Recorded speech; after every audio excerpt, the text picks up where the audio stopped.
So bago po tayo mag-umpisa, tayo pong lahat ay umuko at manalangin. Banal at mahabaging Amang Diyos na makapangyarihan sa lahat, salamat po sa inyong dakilang biyaya at pagmamahal po sa amin. Nung patungo kami sa kapahamakan sa impyerno dahil sa aming mga kasalanan, iniligtas niyo po kami sa pamamagitan ng banal na sakripisyo po ng Panginoong Jesucristo. At binigyan niyo po kami ng panibagong buhay at panibagong layunin at panibagong ministeryo na dapat naming tuparin sa aming titirang panahon sa buhay namin sa mundong ito. Sa umagang ito, nagtipon-tipon po kami sa inyong harapan upang makinig kami ng banal na salita ng Panginoon at magkaroon ng banal na fellowship na kasama po yung mga minamahal po namin na kapatiran. Samahan niyo po kami sa oras na ito at turuan niyo po kami ng inyong banal na kalooban at ipakita niyo po sa amin ang aming kakulangan at yung mga bagay na hindi karapat-dapat bilang isang anak ng Diyos upang maging ganap po kami sa inyong harapan at magampanan po nawa namin ang katungkulan na ipinagtiwalaan niyo po sa amin. Mula sa simula hanggang sa katapusan ng itong oras, sa inyo lamang po kami nagtitiwala at umasa.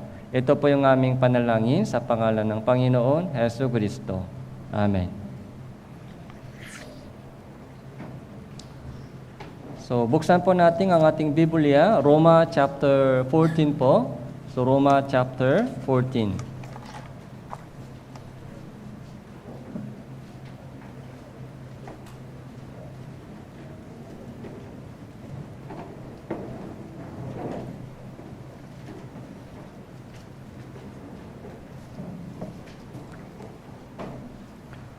So, mula verse 1 hanggang verse 4, Roma chapter 14, magmula verse 1 hanggang 4,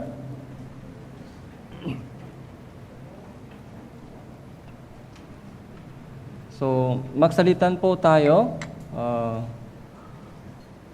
Ako po muna, tapos kayo. 4 na verses lang po, basahin po natin. Ako po muna. Ngunit ang mahina sa pananampalataya ay tanggapin ninyo, hindi upang mag-away tungkol sa mga kuro-kuro.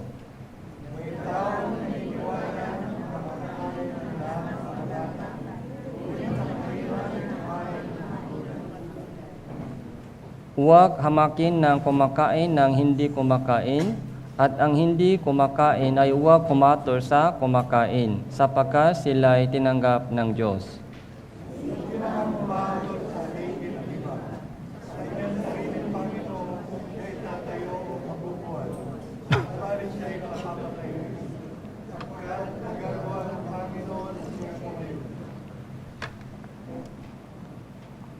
So, okay po. Ngayon po ay patungkol po sa itong buong Roma chapter 14, pag-usapan po natin.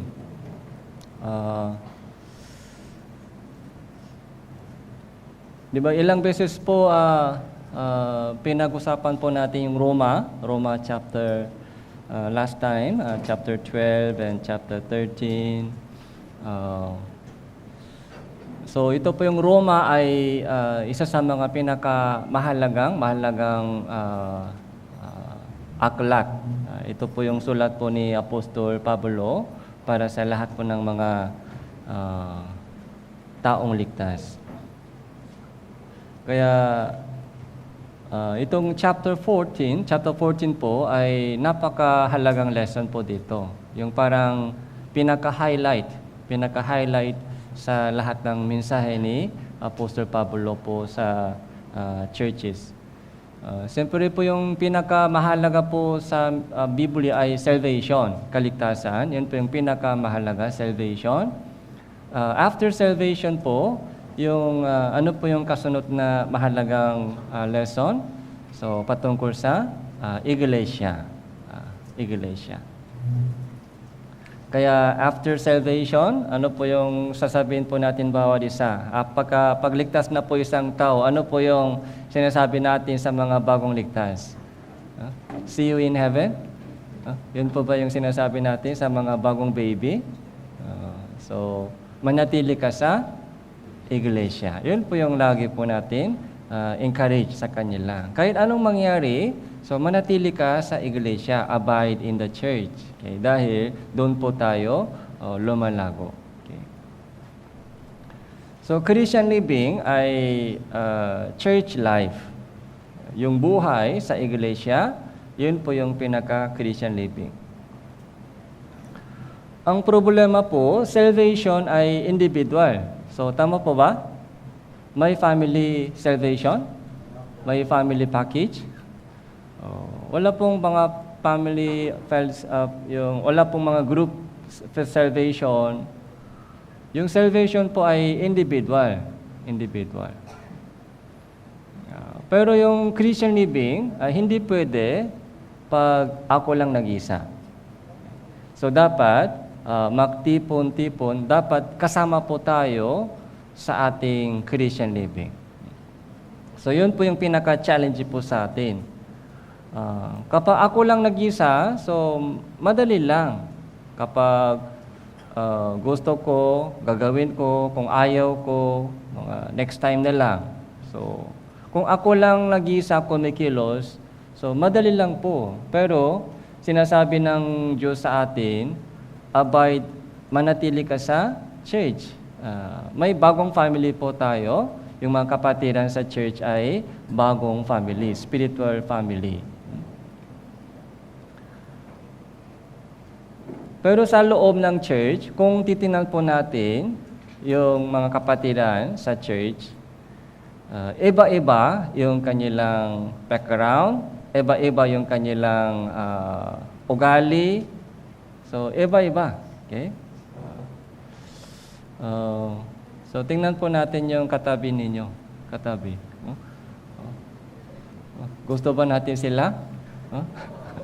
O minsan, tampo tayo sa kanila. O minsan, sumasama yung loob natin sa bawat isa. Okay. Kahit ligtas na po tayo, pero hindi po natin maiwasan yung mga trouble, yung mga yung sakit, yung nasasaktan o natatampo, hindi po maiwasan dahil yung ating pananampalataya ay hindi pa mature. So baby pa, o meron po dito na mature na Kristiyano, meron din po dito na baby pa yung pananampalataya. Kaya sabi po sa meron pong isang kawikaan sa Africa. So ilang beses po nabanggit po ito sa inyo. If you want to go fast, okay? Ikaw lang. If you want to go fast, okay? Kung gusto mong mabilis tumakbo, ikaw lang nag-isa tumakbo. Pero hindi ka aabot ng malayo. If you want to go far, kung gusto mong tumakbo malayo, anong sabi doon? Sama-sama ka. Okay? Sama-sama. Kailangan kasama. So, pero kapag kasama, pwede ba mabilis takbo o mahirap mabilis? Mahirap mabilis. Kapag may kasama po, okay, mahirap mabilis takbo. Dapat mabagal. Dahil minsan pagod sila, di ba? Ako, kaya ko pa, pero yung katabi natin pagod na. Anong gagawin natin? Kapag may pagod na yung katabi mo, anong gagawin natin? Pahinga, saglit, pahinga.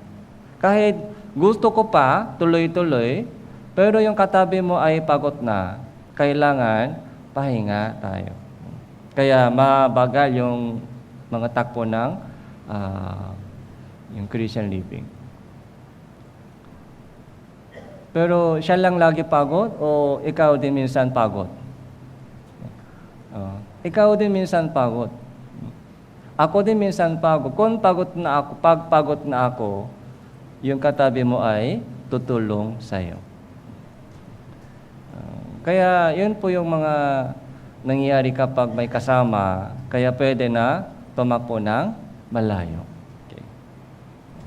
Kahit pagod na ako yung in-encourage ng katabi ko. Kapag pagod po siya, ako po ang tutulong sa kanya. Okay?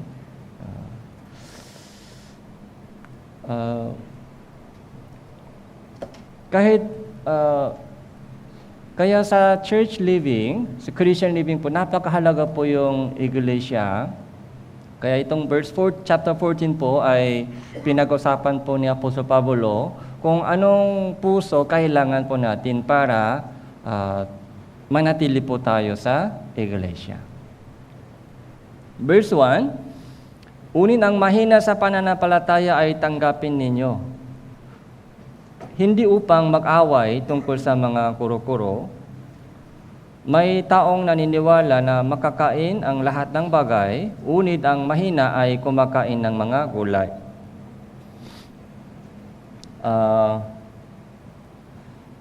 Sa panahon po ni Apostol Pablo, so may dalawang klase ng Kristiyano.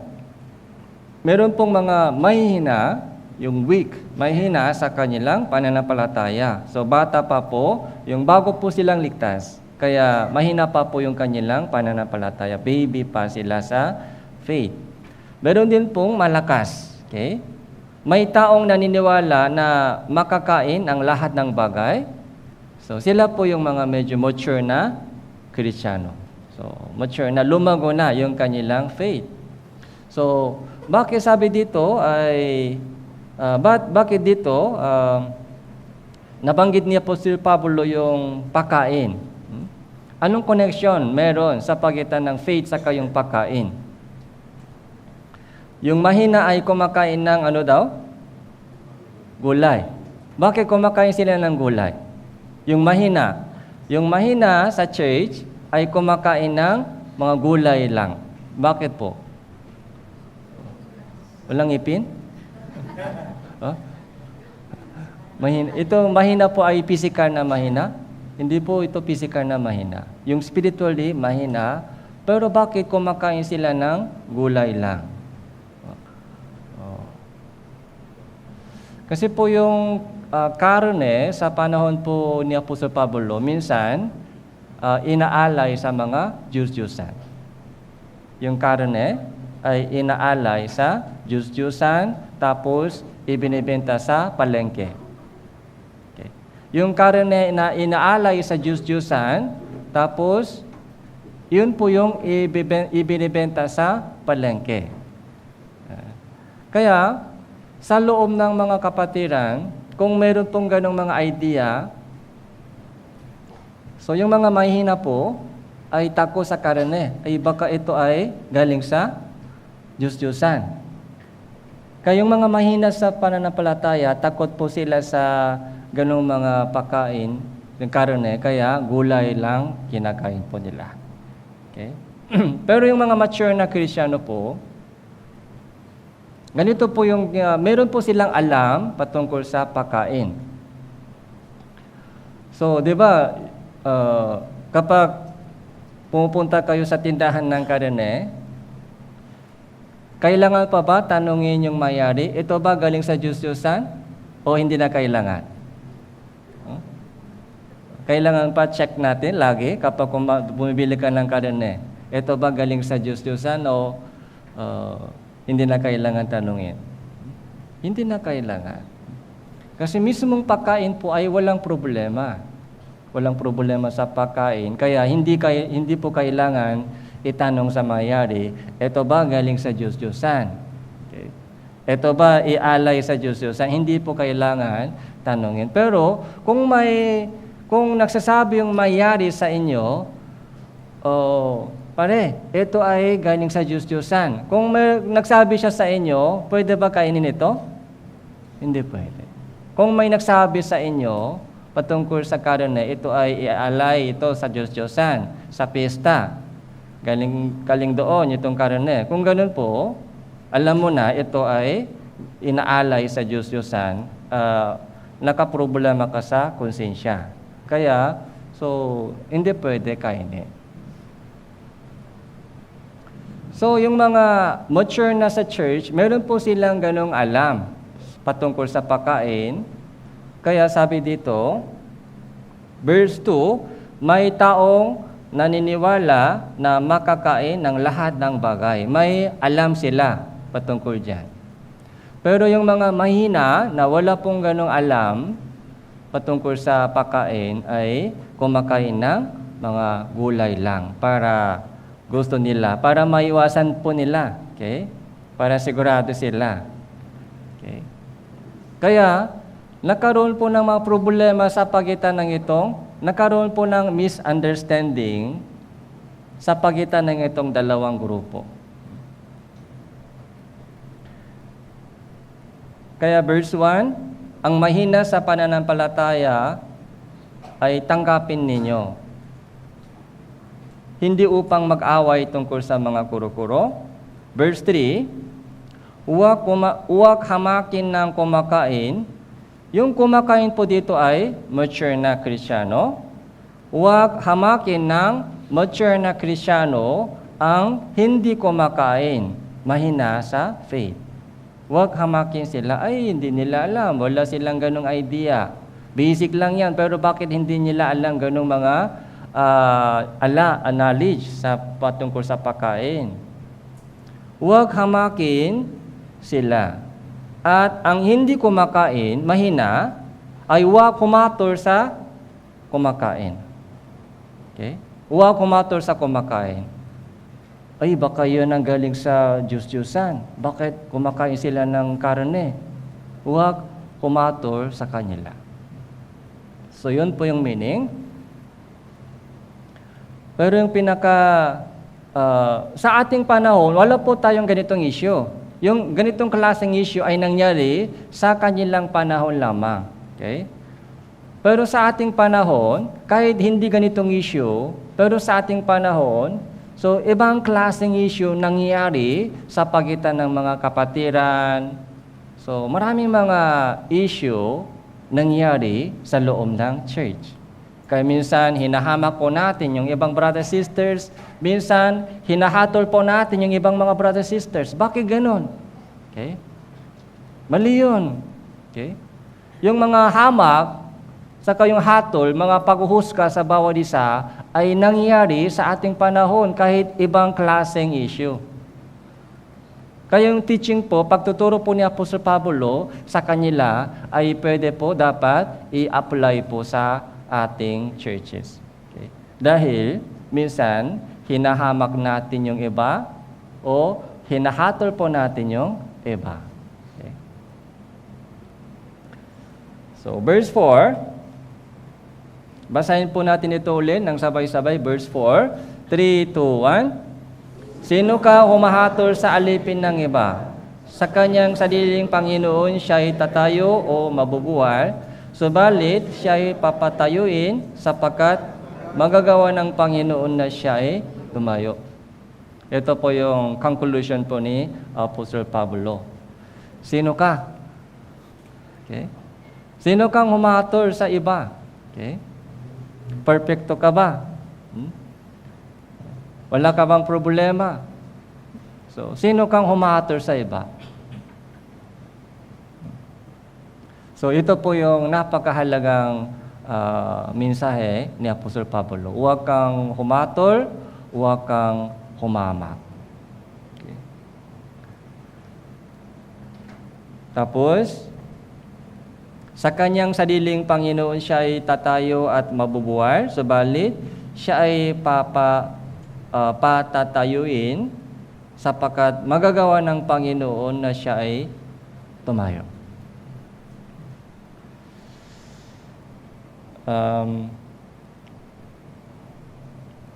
Magagawa ng Panginoon na tayo ay tumayo. Magagawa ng Panginoon na sila ay tumayo. Kaya sa halip ng judgment, sa halip ng paghatol, ano po yung kailangan po natin gawin? So, prayer lang, tapos hintay lang. Hintay. Okay. prayer, ano po? Tapos, wait. Okay, wait. Yung mga nanay po dito, pag isang baby ipinanganak na, kailan po tatayo sila? Yung mga bagong silang baby, kailan po sila tatayo? After 1 month, tatayo sila? Ilang taon po sila tumatayo? 1 year? Pag 1 year na, pwede tumayo? So, kaya tapos, mga ilang taon na po sila lumalakad? 1.5. Kaya sa una, gumagapang muna. Ay sa una, higa lang, higa. Sa una, higa lang. Tapos, gapang. Tapos, tayo. Tapos, takpo agad. So, lakad muna, lakad. Tapos, takpo. May ganong proseso. Okay. Kapag yung baby mo ay tumayo agad, yung bagong silang, pero tumayo agad, takpo agad, masaya ka? Huh? Masaya ka sa ganong baby? Bagong silang, mga 1 week pa lang, pero tumayo. Tapos, magsasalita pa, hi. Huh? Kamusta ka, mama? Huh? Mag-apply ako sa trabaho bukas. Huh? Nahirapan ako. Nakikita ko yung hirap mo sa akin. Mag-abroad ako. Kung ganong mga baby, masaya ka? Anong klaseng baby ito? Kahit yung baby, yung physical na growing, ay takes time. Yung physical na growing takes time. Sa una, higa lang, mga dumi lang, iyak. So, anong ginagawa ng bagong silang baby? Tulog, dede, iyak. So, minsan, nag-smile sila sa inyo, okay? Masaya. Yun ang sapat. Yun ang parang kapalit ng pagod mo. Nawala lahat ng pagod mo pag nakita mo yung kanilang smile. Tapos yung gapang, kumagapang, lumalakad, tumatayo. Okay. Pero after 5 years, 5 years na, gumagapang pa, masaya ka? Hindi rin pwede. After 5 years na, dapat tumakbo siya. Pero kapag higa pa rin o gumagapang pa rin, so yun din po yung problema. So sa lahat ng growing ay takes time. Kaya on the way, kailangan magdede muna ng mabuti. Tapos kapag may ngipin, kailangan kumain ng pagkain sa una, malambot na pagkain muna. Tapos unti-unti, matigas yung pagkain. Okay? So, sino ka? So, ito po yung kailangan po natin itanong sa akin. Sino ka? Pag humahatol ka sa ibang brothers sisters, isipin mo ito. Sino ka? Kapag lumalabos po sa ating puso, ay bakit ganun yung brother sister na ito? Bakit ganito yung brother sister ito? Kung meron lumalabas ganung mga judgmental, mga mindset, isipin po natin ito, i-apply po natin ito sa ating sarili. Sino ka? Sino kang humatol sa kanila? Sino ka? Kahit hindi mo sila tinatanggap, sino po tumanggap sa kanila? Ang Panginoon ay tumanggap sa kanila. Kaya mabiyayang verse po ito, sila'y tinanggap ng Diyos. Okay? Kahit hindi ko ayaw ko sila tanggapin, minsan, di ba, may tao, ayaw sila tanggapin. Okay? Pero, tinanggap po sila ng Panginoon. Minahal sila ng Diyos, tinanggap sila ng Diyos, mahalaga sila sa paningin ng Diyos. Kahit hindi mahalaga sa aking mata, pero mahalaga po sila sa mata ng Amang Diyos. Kaya tinanggap sila ng Diyos. Tapos, ang Diyos ang bahala sa kanila. Huwag kang humator sa kanila. Kaya sabi dito, sapagkat, verse 4, sino ka humator sa alipin ng iba, sa kanyang sariling Panginoon, siya'y tatayo o mabubuhay. Okay? Kung tatayo siya o mabubuhay, so nasa kamay ng Panginoon. Okay? Huwag kang makialam sa ganong mga growing. Okay? Ang Panginoon ang bahala sa kanilang paglalago. Kaya ang kailangan po nating gawin ay prayer lang para sa kanila. Tapos, wait. Hintay lang, hintay. Sa tamang panahon.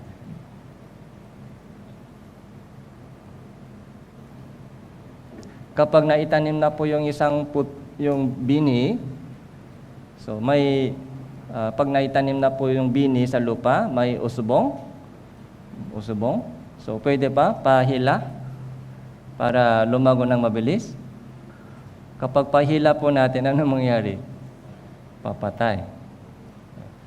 So kailangan po natin magdilig, tapos wait. Kapag may damo, tanggalin yung damo. Tapos magdilig. Tapos, wait, hintay. Kung ganon. So, habang lumilipas ng mga ilang buwan, so, lumalaki siya. Yun ang growing. Tingnan po natin sa Bible.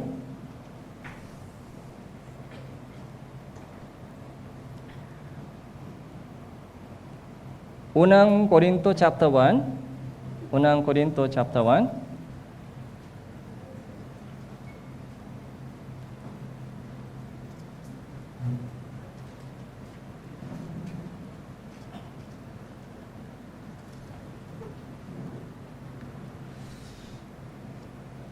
So magmula verse 7 po, Unang Korinto chapter 1 verse 7, babasahin ko po. Kaya't kayo hindi nakukulang sa anumang kaloob habang kayo ay naghihintay sa pagpapakita ng ating Panginoong Hesukristo. Siya rin ang magpapalakas sa inyo hanggang sa katapusan, na hindi masusumbatan sa araw na ating Panginoong Hesukristo. Siya, Panginoon, siya rin ang magpapalakas sa inyo hanggang sa katapusan. Ito po yung promise ng Diyos. Siya ang magpapalakas sa inyo. Hindi po tayo iniwan ng Panginoon. So yung kinanta po ng choir kanina, ano po yung title po ng kanta? Lakasan mo. Lakasan mo. Ang ating Ama ay kasama natin. Ang Panginoon ay kasama natin. Hindi niya tayo iiwanan o pababayaan. Lakasan mo. Okay? Kahit lisanin man ka ng mundo, so hindi ka niya iiwanan. So meron po tayong kasama. Kayong salvation po, anong ibig sabihin na ligtas na tayo? Yung salvation po ay umpisa pa lang. Umpisa. Mula nung ligtas po tayo hanggang dumating po tayo sa kaharian ng Panginoon, yung Holy Spirit, yung Banal na Espiritu po ay lagi kasama po natin. Siya po yung tumutulong, gumagabay, tapos nagbibigay ng lakas po sa atin.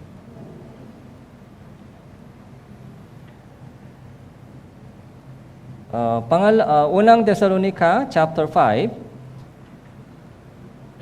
Unang Thessalonica chapter 5.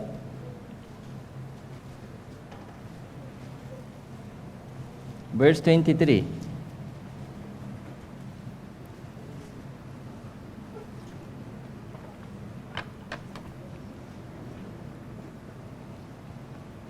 Unang Thessalonica chapter 5 verse 23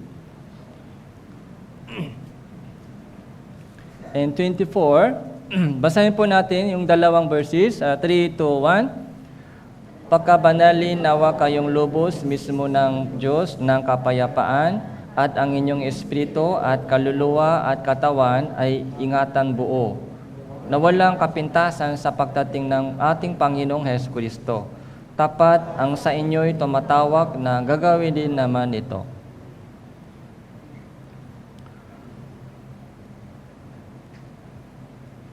So, ito po yung panalangin po ni Apostol Pablo para sa mga Thessalonica churches. Pagkabanalin nawa kayong lubos mismo ng Diyos. So, ang inyong espiritu, kaluluwa, katawan, ingatan buo. Hindi lamang po yung ating katawan, pati yung ating kaluluwa, espiritu. Yung body, soul, spirit. Katawan, kaluluwa, espiritu ay ingatan buo. Ito po yung promise po ng Diyos. Upang walang kapintasan sa kanyang second coming. So ito po yung ginagawa po ng Diyos sa atin. Kaya sabi po ni Apostol Pablo sa mga Roman churches, sino ka humator sa kanila?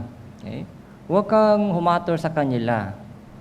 Ang Diyos po ay humahawak, yung kamay ng Panginoon ay humahawak sa kanila. Ang Diyos ang bahala sa kanila.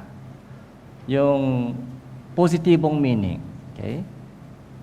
So, pag sinabi po ng ibang tao, bahala ang Diyos sa iyo, negatibong meaning, di ba? Bahala ang Diyos sa iyo.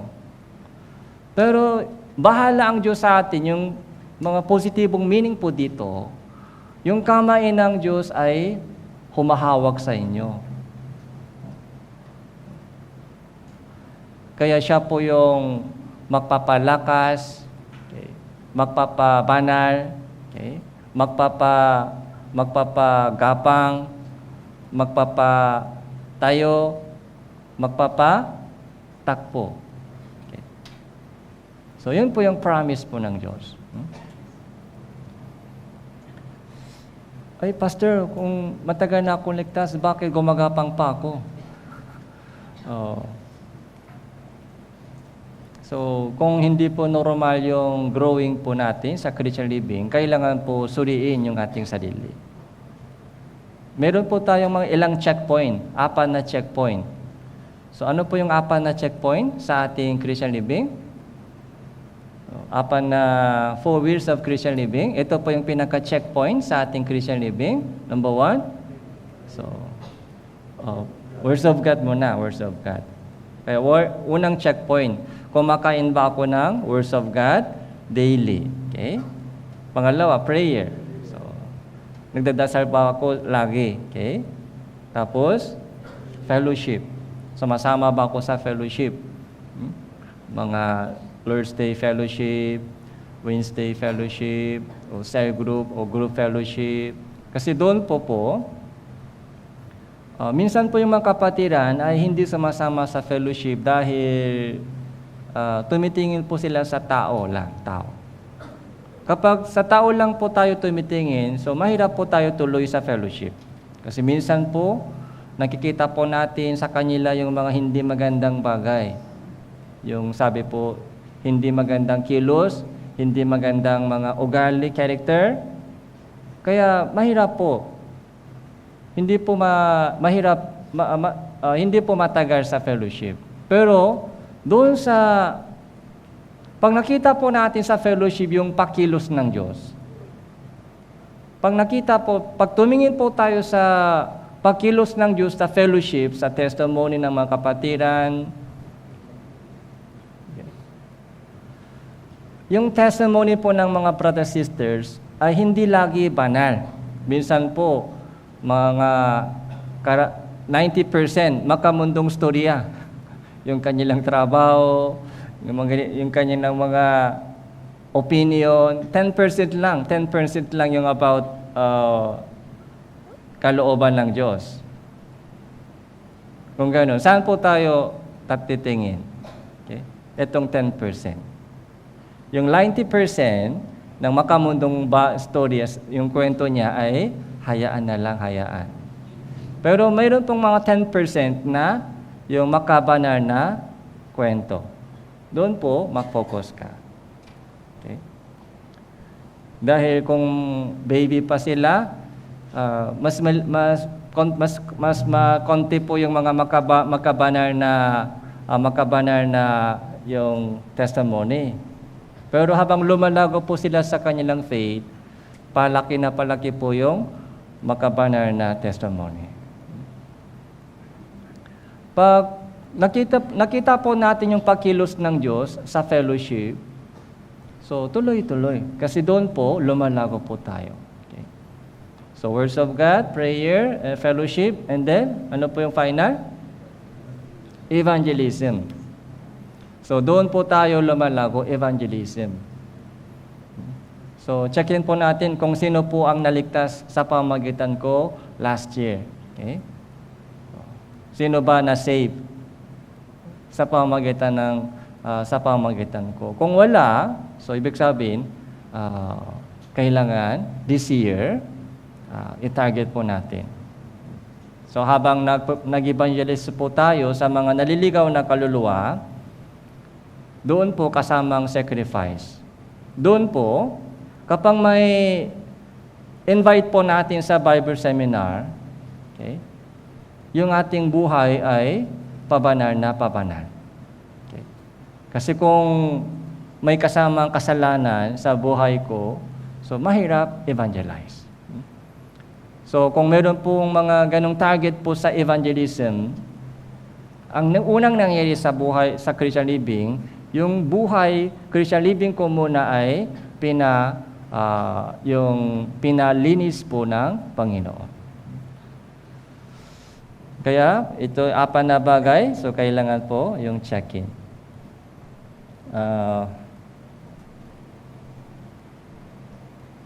Awit chapter 37, punta po tayo sa Awit.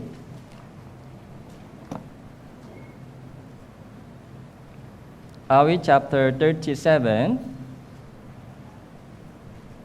verse 24.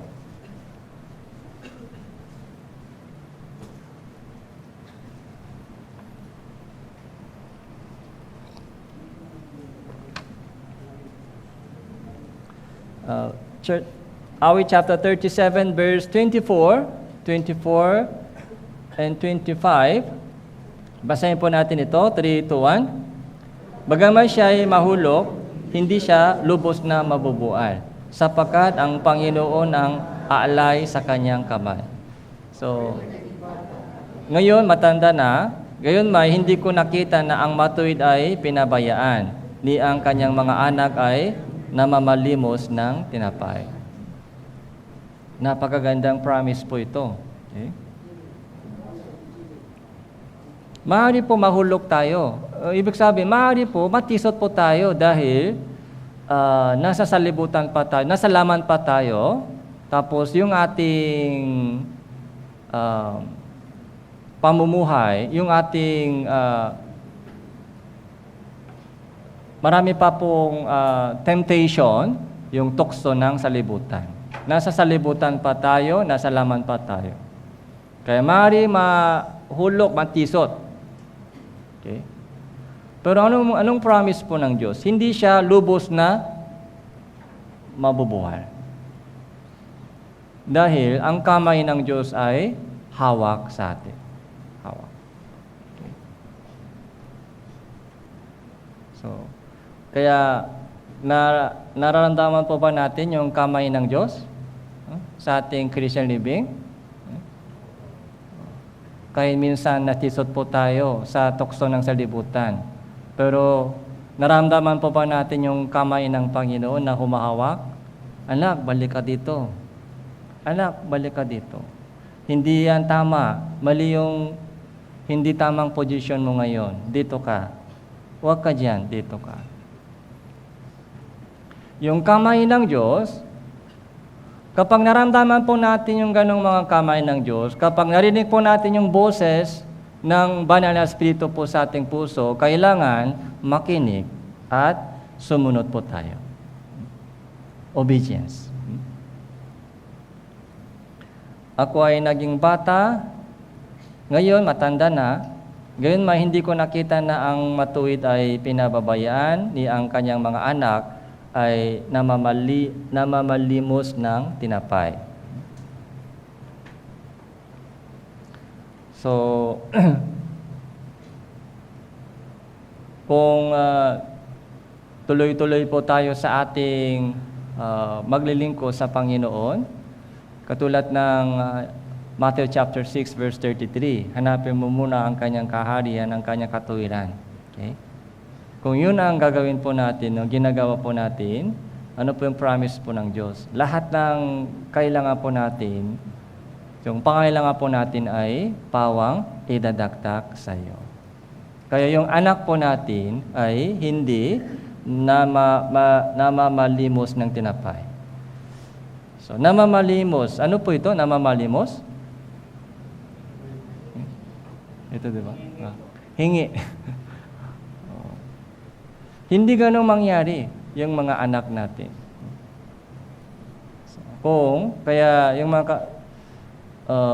Kaya yung Christian living ko po, kung maayos yung Christian life ko, kung nalugod ang Diyos sa akin, yung blessing ay sa akin lang darating, hindi lang po sa atin, pati sa anak ko, yung tatanggap ng blessing ng Diyos.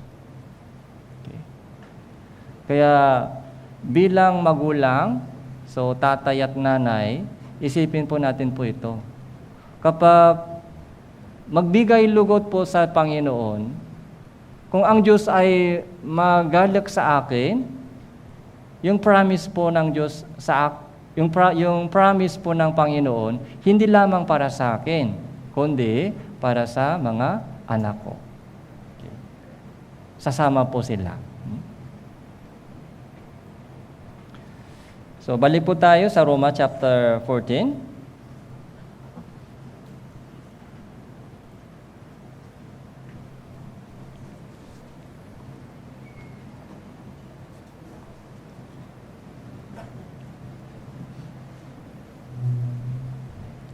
Verse 5.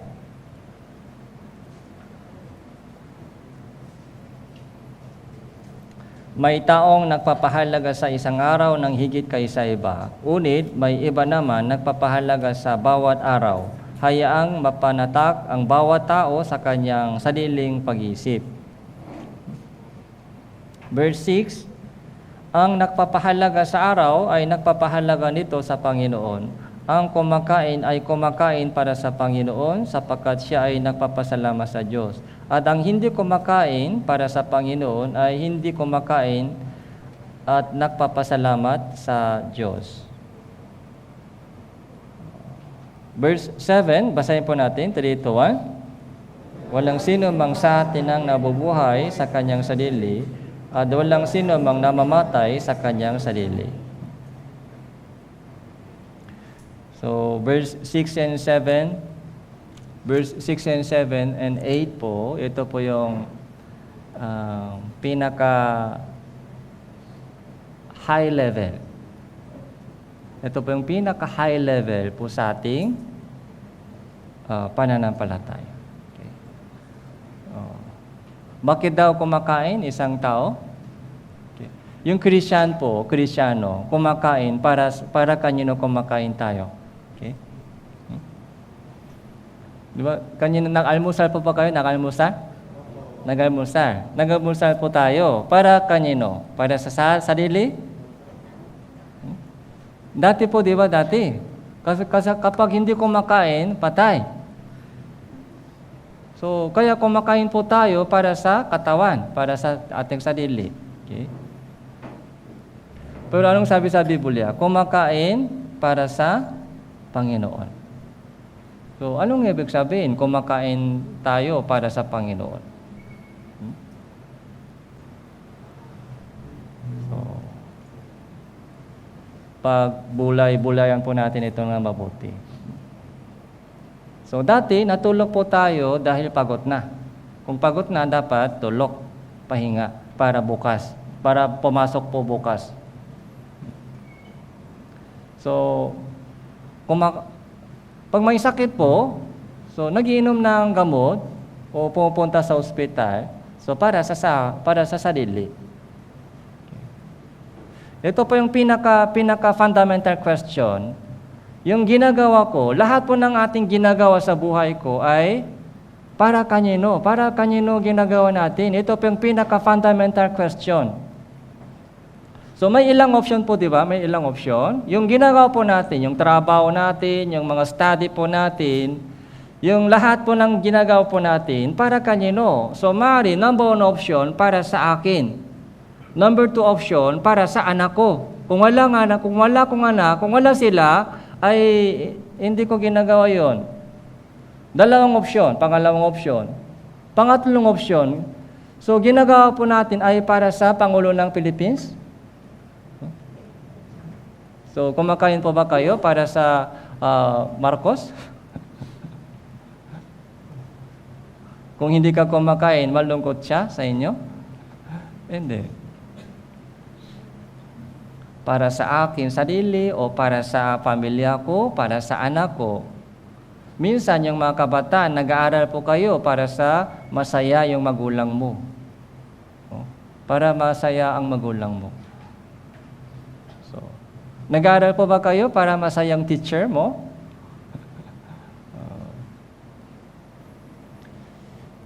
Pero dito po, yung lahat po ng ating ginagawa ay para sa Panginoon, para sa Diyos. Ito po yung panibagong layunin sa ating buhay. Okay. Habang buhay pa tayo, so kailangan kumain para may energy. Kailangan matulog. So para recovery po tayo, para may energy po sa ating katawan. Yung energy po natin sa katawan, saan gagamitin? Yun po yung tanong po natin. Okay.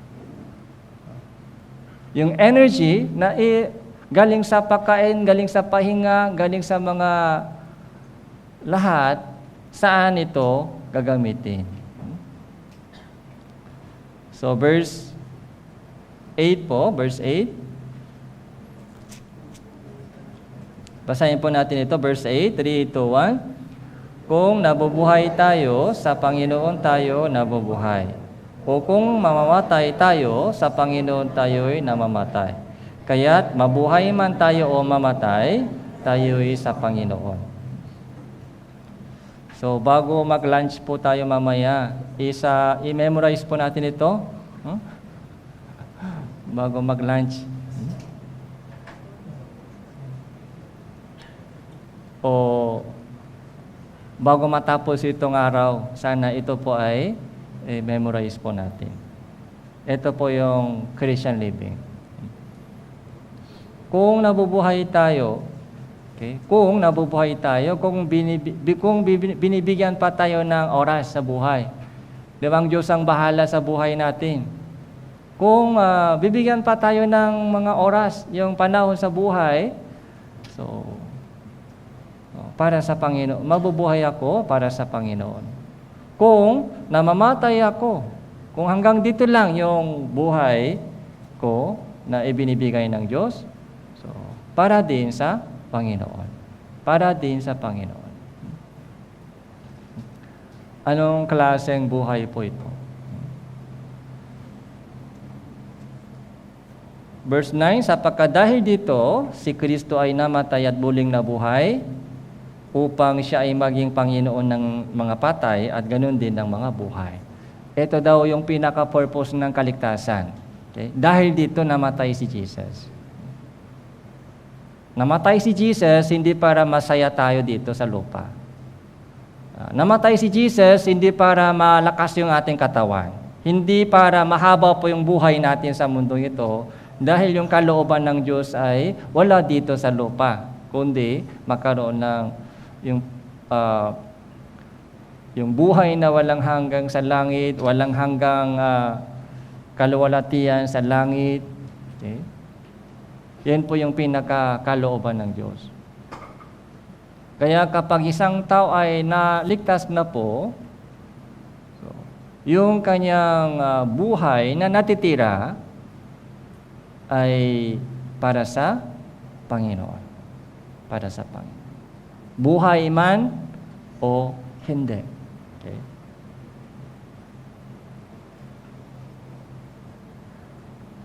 Kaya kapag kumakain, yung Christian po ay taong ligtas, kumakain na tayo para sa Panginoon.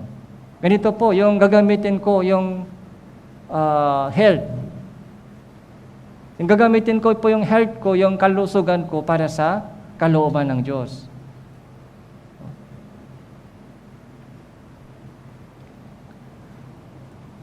Kaya yung ating katawan ay pagod sa trabaho, kaya yung bunga ng ating trabaho, bunga ng ating pagod sa katawan, di ba, ibinibigay po ng Diyos ibinibigay natin sa Panginoon sa tithes and offering. Bakit po? Yung tithes and offering po ay ginagamit po para sa mga kaligtasan para sa naliligaw na kaluluwa, para sa mga churches, para lumago po yung mga brothers sisters.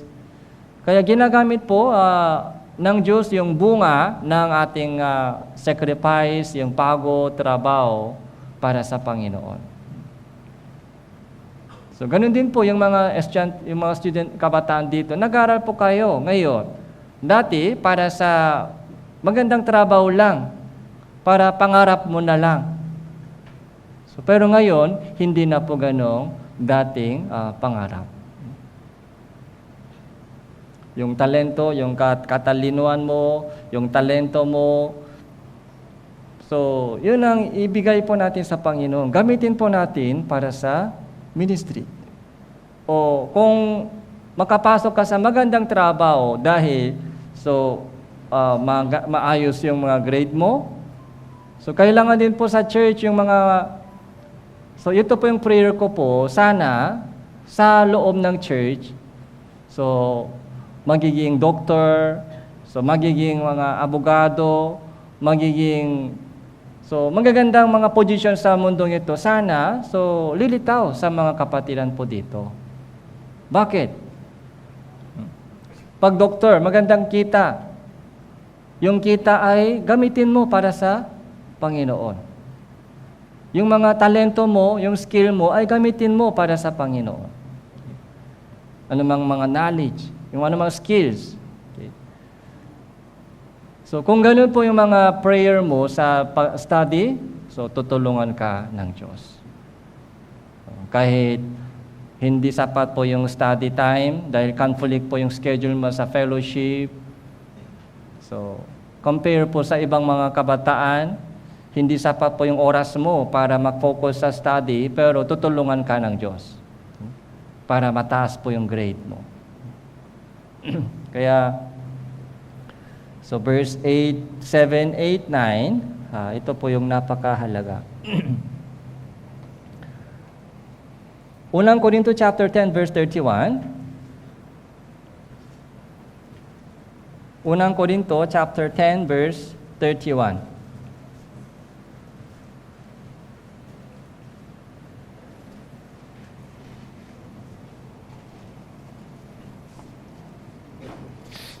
Basahin po natin ito, 3, 2, 1. Kaya kung kayo man ay kumakain, umiinom, at anumang ang inyong ginagawa, gawin ninyo ang lahat sa ikaluluwalhati ng Diyos. Okay? So, gawin ninyo ang lahat. Gawin ninyo ang lahat, kumakain, umiinom, so nag-aaral, nagtatrabaho, naglalaba, nagluluto, naglilinis, lahat. Okay? So, lag-alaga ng mga bata. Gawin ninyo ang lahat para sa kaluwalhatian ng Diyos, para sa kalooban ng Diyos. So,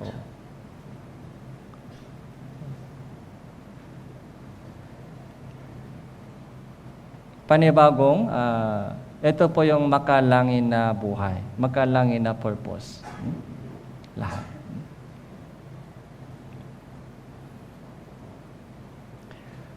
Isa pa po, Filipo chapter 1 verse 20.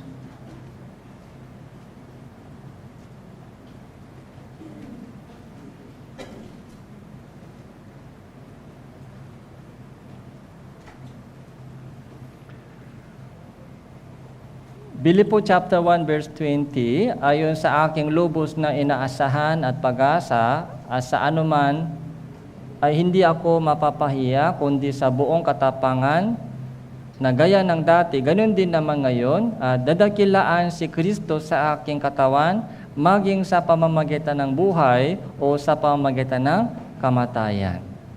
So, ganun din po Apostol Pablo sabi dito, maging sa pamamagitan ng buhay o sa pamamagitan ng kamatayan.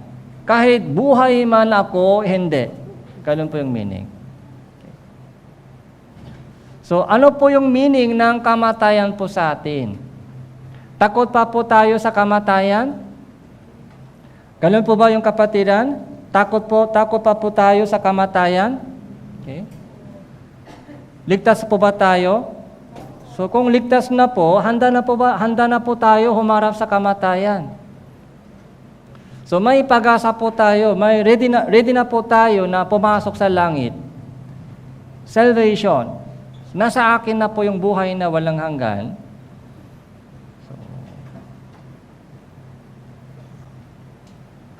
Kung ganun po, ay kailangan po natin isipin mabuti. Kung ano ang purpose ng buhay ko.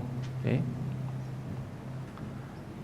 Sana, kung ako lang iniisip, sana mas maaga tayo sa kaharian ng Diyos. Dahil doon sa kaharian ng Diyos, wala nang problema. Wala nang pagsubok. Okay? Wala nang pagsubok sa langit. Wala nang problema. Masaya lang tayo doon. Mga awit lang, fellowship lang, testimony lang. Okay? Tuloy-tuloy. Kung ako lang iniisip, walang sakit sa tuhod. Hindi na kailangan nag-inom ng gamot pang sugar, yung mga diabetes. Okay? Yung ating body ay glorified body. Magandang katawan sa langit. Maluwalhating katawan sa langit. Kaya, mas maaga po sana doon. Pero bakit nandito pa tayo? Bakit pinapatibok pa ng Diyos yung ating puso? Okay? Maaari po, hinto yung tibok sa puso. Pero bakit pinapatibok pa ng Diyos yung ating puso? Okay? Panibagong araw, panibagong taon, panibagong linggo. Okay? May reason, may purpose po ng Diyos. So, marami pa pong mga naliligaw na kaluluwa, lalo na po sa mga mahal mo sa buhay. Kung hindi ikaw kumilos, so hindi sila maliligtas.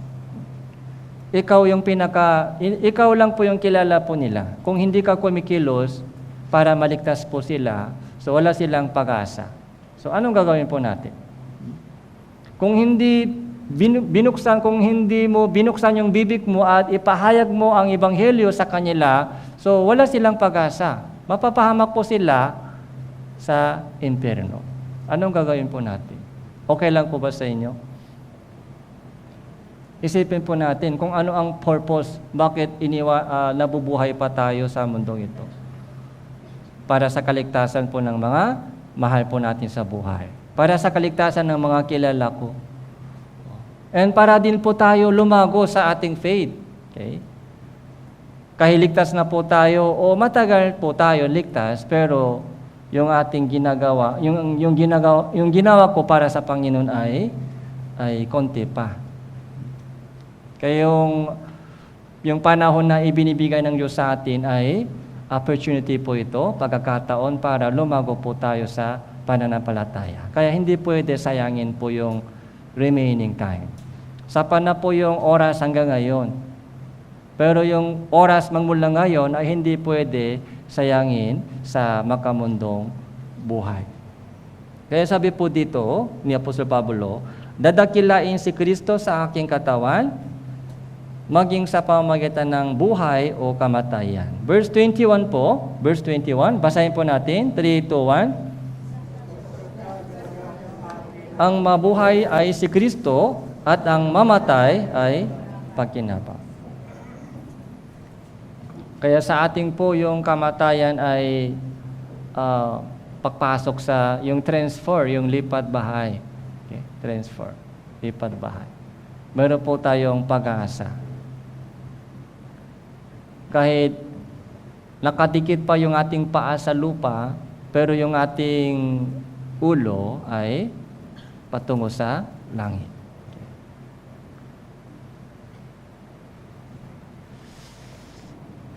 So, balik po tayo sa Roma chapter 14.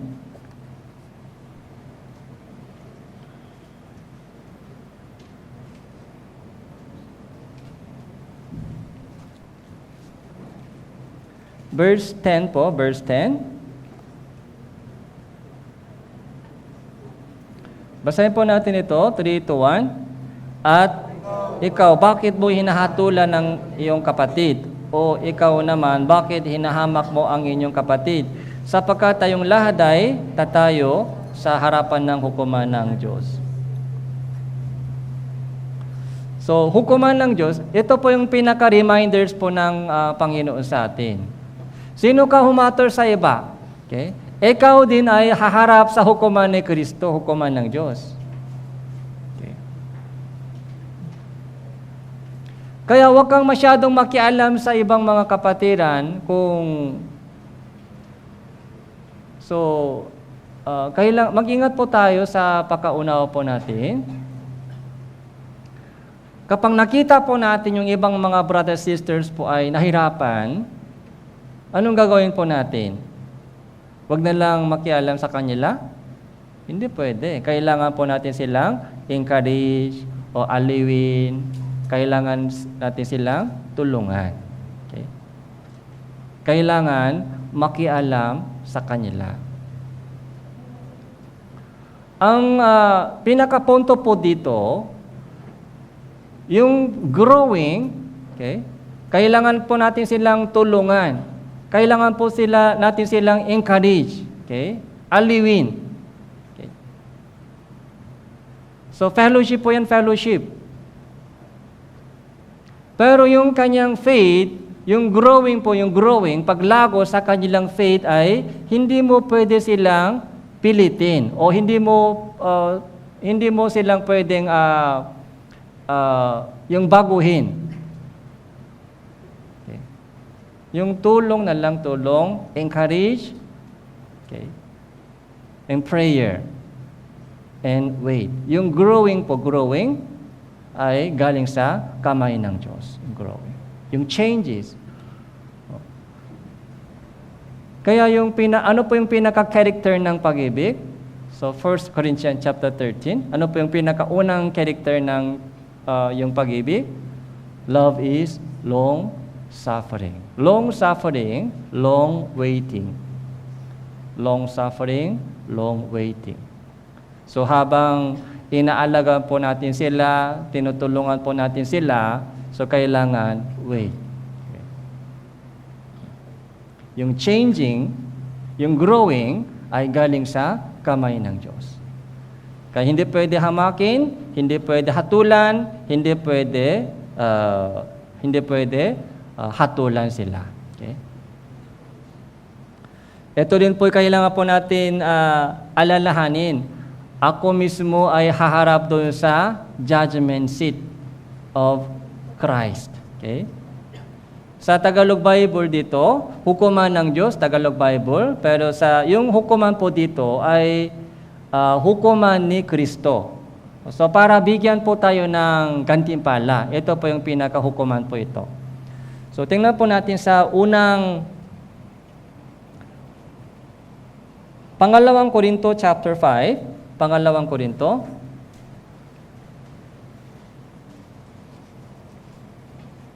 Chapter 5, verse 14.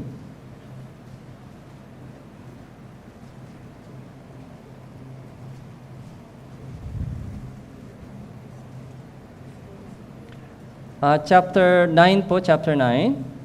Pangalawang Korinto, chapter 5, verse 9. 9 and 10. 2 Corinthians chapter 5 verse 9 and 10. Basahin po natin ito ng sabay-sabay. 3, 2, 1. Kaya't maging nasa tahanan o malayo sa tahanan, ang aming mitiin ang bigyan siya ng kasiyahan. Sapagkat tayong lahat ay kailangan humarap sa hukuman ni Kristo upang bawat isa ay tumanggap ng kabayaran sa mga bagay na ginawa niya sa pamamagitan ng katawan, maging mabuti o masama. Yung gantimpala po ay ibibigay ng Diyos sa atin, gantimpala. Kailan po? Kapag humarap po tayo sa hukuman ni Kristo. Yung judgment seat of Christ. Okay? So, lahat po ng mga taong ligtas, ay haharap sa hukuman ni Kristo. Parang ito po ay recognition ceremony. Doon po may tatanggap ng award. Okay?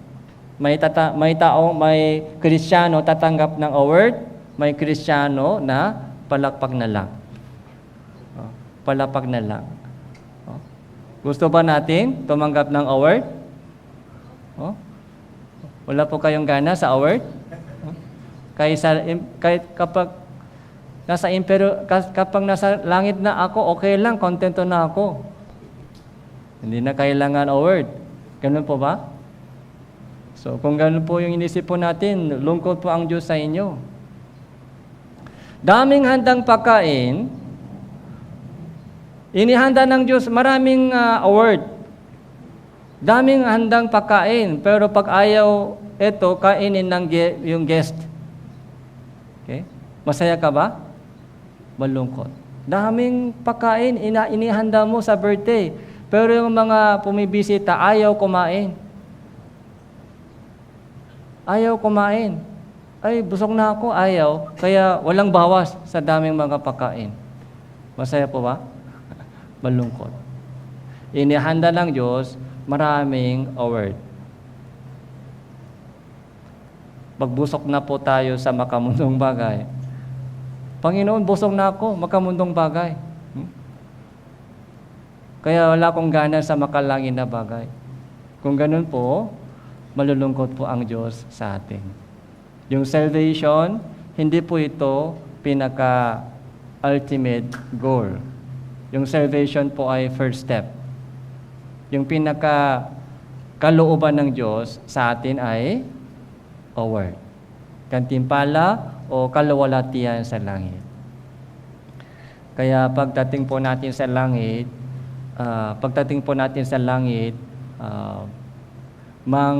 manghihinayan tayo, manghihinayan. Okay. Kung alam ko ganito pala yung langit, bakit ganun yung Christian life ko dati? Sinayang ko yung mga oras ko, sinayang ko yung mga energy ko sa mga bagay na makamundong bagay. So, yung pagsisihin po natin o panghihinaayan po natin yung ating buhay dito. So, balik po tayo sa Roma chapter 14.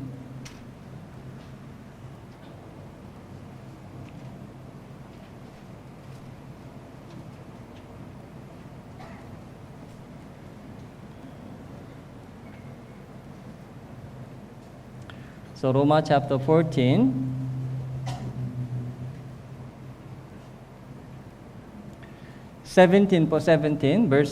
Chapter 14, verse 17. Roma chapter 14, verse 17. Babasahin ko po ilang talata. Sapagkat ang kaharian ng Diyos ay hindi ang pagkain at pag-inom, kundi ang pagiging matuwid, kapayapaan at ang kagalakan sa Espiritu Santo.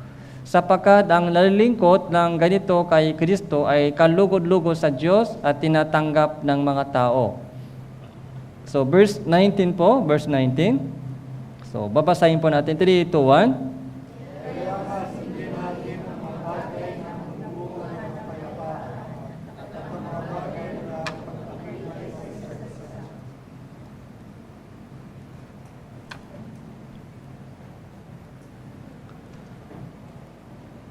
So, yung kapayapaan, peace, ito po yung pinaka-keyword. Yung key peace, sundin natin ang mga bagay na magbubunga ng kapayapaan. Yung peacemaker. Sa church po, may peacemaker, may troublemaker. Okay? So, kaya habang lumalago po tayo sa ating faith, kailangan po natin peacemaker. Okay. Sa una, troublemaker kasi baby pa. katitisuran. Pero habang tumatagal po tayo, peacemaker, and then, ang mga bagay na makapagpapatibay sa isa't isa. So,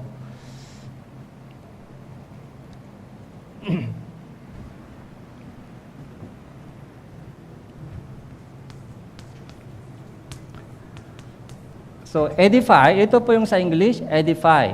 So, magpakatibay sa isa't isa. Magpakatayo sa isa't isa. Okay.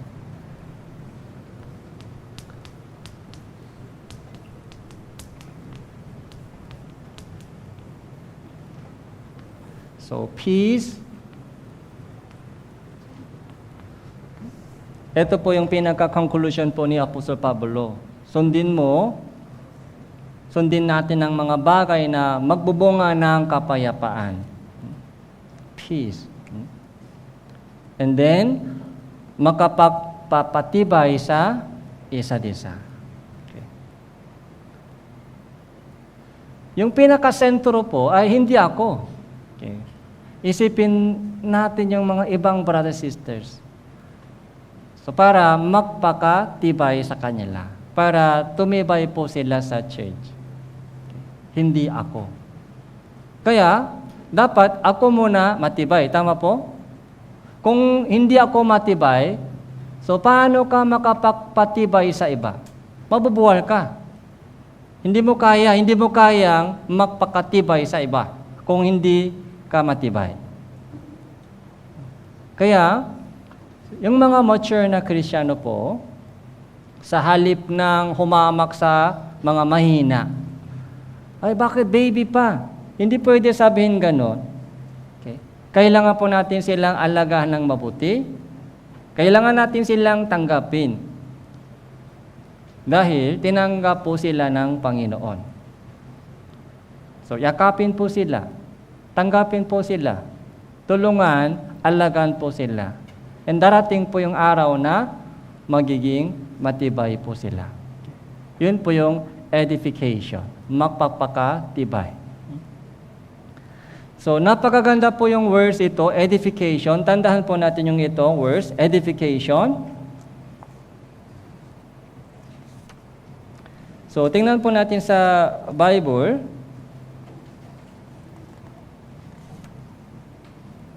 Unang Korinto, chapter 8, verse 1.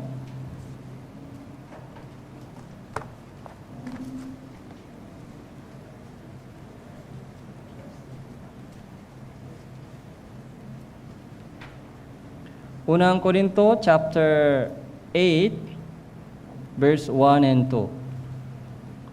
Verse 1 po, verse 1. Basahin po natin, 3, 2, 1. Gayon, tungkol sa mga pagkain inihain sa mga Diyos-Diyosan, nalalaman natin ang tayong lahat ay may kaalaman. Ang kaalaman ay nagpapalaki ng ulo, ngunit ang pag-ibig ay nagpapatibay. So, ano daw po nagpapatibay? Pag-ibig. Pag-ibig. Yung pag-ibig po ay pinaka-solution.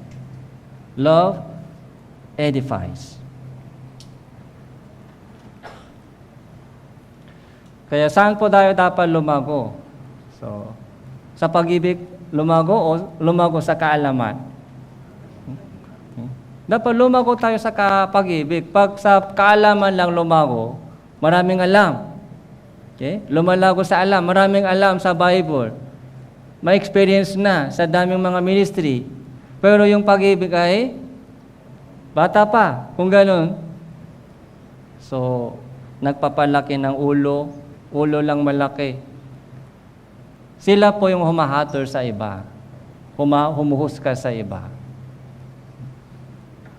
Pero pag lumago po tayo sa pag-ibig, sila po ay nagpapatibay sa ibang brothers and sisters. Kaya love, yung pag-ibig po yung pinaka-solution. Pag-ibig.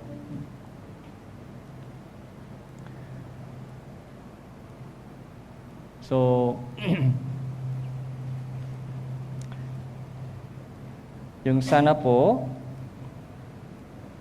verse 2 po, verse 2. Kung ang sino man ay nag-akala na siya ay may nalalaman anuman, hindi pa niya nalalaman ang nararapat niyang malaman. Okay? So, verse 1 and 2, so konektado po itong dalawang verse. Okay? Ang kaalaman nagpapalaki ng ulo, ang pag-ibig nagpapatibay. Kung ang sino mang nag-akala na siya ay may nalalaman anuman, hindi pa niya nalalaman ang nararapat niyang malaman. Ano po ito? Dapat nararapat malaman. Pag-ibig po ito, pag-ibig. Okay. So, kailangan po natin suriin yung ating sarili na alam ko ba yung lumalago ba ako sa pag-ibig. Okay? Sana lumalago po tayo sa pag-ibig. Hindi lamang sa kaalaman. Hindi lamang sa mga skills o kung lumago po tayo sa pag-ibig, so yun po yung solusyon po sa lahat ng problema. Okay? Kaya 1 Corinthians chapter 13, ito po yung last verse po natin ngayon. 1 Corinthians chapter 13.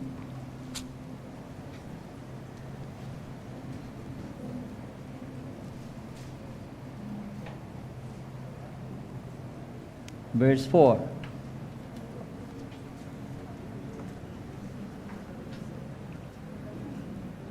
4 hanggang 7, babasahin ko po ito.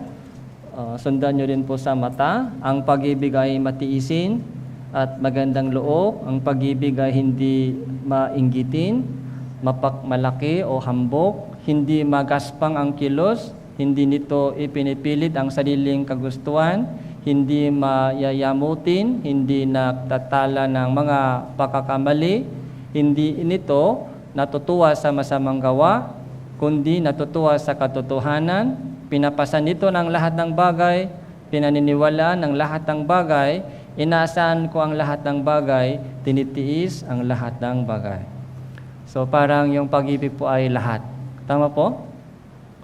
So lahat ng bagay na gusto po natin ay parang nandoon sa pag-ibig. So tinanggap po natin yung pag-ibig mula sa Panginoon. Yun po yung unang pag-ibig na dumating sa atin. Ang Diyos muna umibig po sa atin. Kaya doon po sa sakripisyo po ni Jesucristo, doon po natin nakita po yung kung ano ba yung pag-ibig. Unconditional. Okay? Eternal love. Unconditional love. Biyaya. So, naunawan po natin yung pag-ibig ng Diyos. Kaya yung ating puso ay puno ng pag-ibig. Kaya ako naman po ay umiibig sa iba.